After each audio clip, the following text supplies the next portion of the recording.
3, 2, 1.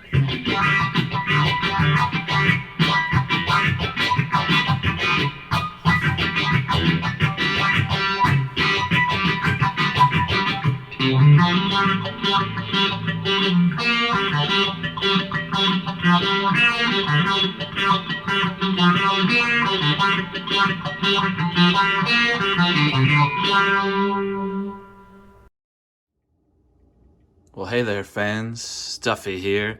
Just giving you a quick life hack. So, I'm into aquariums as one of my other many hobbies. So, this one's a little overdue for some cleaning. You never want to over drain your fish tank. The fish need their original water. You do want to drain it down. For this aquarium, every other weekend, I usually do 2 gallons drain down. And then my tip is that if you have houseplants, I actually drain with this vacuum system into a watering can. And as gross as it sounds, I water my houseplants with the aquarium water. You got an initial odor out of the gate. Does smell a little bit, but it soaks down and it's fine. But my plants have been doing wonderful since I've been doing that. I've been getting new growth down here in the jungle room. So, and then my other tip that just makes it easier on me, I used to boil water and then let it sit back to room temperature, but I've just been buying some distilled water and letting it get up to room temperature near the aquarium. So drain 2 out, put 2 back, and I still use some water treatment. I probably wouldn't need to because it's distilled water. You're not going to have the same chlorine and things, but I still like to put the treatment in because it does have some other benefits for the fish. So here we go. This is just a freshwater tank. I've got one fancy guppy, one Placlostomus. I've got a live plant growing in there. I've got a piece of bamboo, and then there is a betta fish in there. So that's the other misconception. Bettas can live with other fish. They just can't live with other, male bettas. But you can have some other community fish. Still check what is good to put in there. But I do have a fancy guppy. They did have some problems getting along initially. You can see there's some chunks out of the guppy's tail. Placlostomus just pretty much hides under the bamboo, comes out at night. And then betta, I don't know if you can see him. That's Batman. He's down in the plant, kind of hiding in the back just beyond the filter there. And the water's really cloudy because I have this scraper and I was getting all the loose algae and things like that stirred up so that when I'm vacuuming, I'm actually getting the debris out. So this has just been a quick Stuffy moment with some aquarium care, and I'm gonna put it down so I can get this clean, and then I can show you after I've put in the fresh water, let it settle, how much nicer it's gonna be. Let some sunlight in so they get some natural light. I'll open those blinds behind the tank, and I've got this little gauge here. I don't know if it's reading.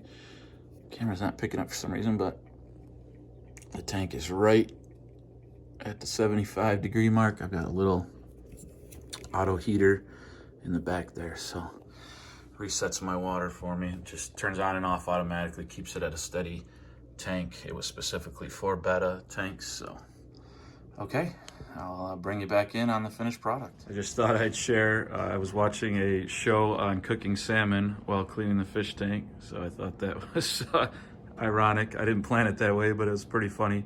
So, then also what I want to talk about is the betta. So the store will sell you a betta in a tiny little cup and tell you you only need this tiny little, less than a gallon tank. But I mean, come on, it's much better to have, a 5-gallon or something more substantial for your fish and still have light and filtration and heat. Even though the betta could survive in a cup of water, it doesn't mean it should. And let me just show you, this is one of the plants in the jungle room I often film. It's had so much new growth since I've been doing the new watering method. There's new sprouts everywhere.